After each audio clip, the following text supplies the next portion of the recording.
এই যে আমরা ভাঙ্গাচুরা নামাজ পড়ি, রোজা রাখি, যাকাত দেই, এটা দিয়ে জান্নাতে যাওয়া যাবে? সাপাঙের ভাইয়েরা, বাঁচতে যদি চান আজকে ফর্মুলা শিখাই দেই। আল্লাহর কাছে আমরা কোনোদিন আমাদের আমল নিয়ে বড়াই করবো না, আমরা শুধু তার দয়া চাই। আমরা সবসময় আল্লাহরে বলবো, আল্লাহ তোমার দয়ায় তুমি আমাদেরকে জান্নাত দিয়ে দিও, তুমি দয়া করে মায়া করে জান্নাতের কিনারা একটু জায়গা করে দিও, ঠিক কিনা? এজন্য খবরদার, আমলের বড়াই করা যাবে না। বনি ইসরাইলের একজন বড় আবেদ, সারা রাত তাহাজ্জুদ করত, সারাদিন জিকির করত, সব সময় আল্লাহর ইবাদত করত। কিয়ামতের দিন রব্বুল আলামিন তারে ডেকে বলবেন, উদখুলিল জান্নাতা বিরহমাতি, যাও আমার রহমতে আমার দয়ায় জান্নাতে ঢুকো।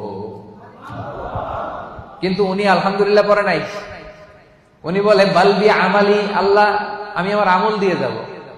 আল্লাহ বলতেছে উদখুলিল জান্নাতা বিরহমাতি, জান্নাতে ঢুকো আমার রহমতে। সে বলে আপনার রহমতে যাওয়া লাগবে কেন, আমি সেজদা তো কম দেই নাই।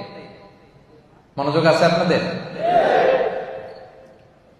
বনি ইসরাইলের আবেদ ভাবে আমি জিকির তো কম করি নাই, সেজদা তো কম করি নাই, ইবাদত তো কম করি নাই, তো আল্লাহর রহমতে আল্লাহর দয়া নিয়ে কেন জান্নাতে যাওয়া লাগবে? সে আল্লাহর সাথে তর্ক শুরু করে দিল। সে বলল বালবি আমালি, আমি আমার আমল দিয়ে যেতে চাই। বিপদে পড়ে গেছে, নিজেও টের পায়নি কত বিপদে যে পড়ছে। সে বলে বালবি আমালি, আমি আমার আমল দিয়ে জান্নাতে যেতে চাই। আল্লাহ বলে তাই নাকি, আমল দিয়ে জান্নাতে যাবা? এত আমল করে ফেলছো তুমি, ঠিক আছে, লেটস মেক এ ক্যালকুলেশন, আসো একটা ক্যালকুলেশন করি। তুমি সারা জীবন যে আমল করেছো, এই আমল এক পাল্লায় রেখে দিলাম, আর আমি দয়া করে দুনিয়ার সৌন্দর্য দেখার জন্য তোমাকে যে দুটো চোখ দিয়েছি, দুইটা না, এর একটা আরেক পাল্লা রেখে দিলাম। এবার ওজন দেই, ওজন দিয়ে দেখা গেল মুহূর্তের মধ্যে চোখের পাল্লা ভারী হয়ে গেছে। এবার আল্লাহ বলে হিসাব বলে তুই এখন জাহান্নামে যাবি। কই যাবি?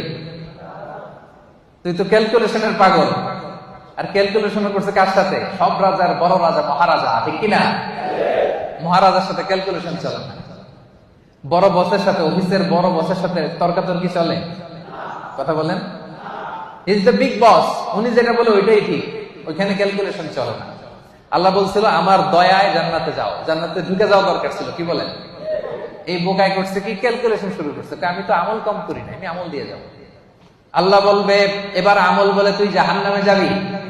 এবার বনি ইসরাইলের আবেদ কান্না জুড়ে দিল, কাচুমাচু শুরু করে দিল, বললো আল্লাহ আমারে ক্ষমা করে দেন, আমি বুঝি নাই।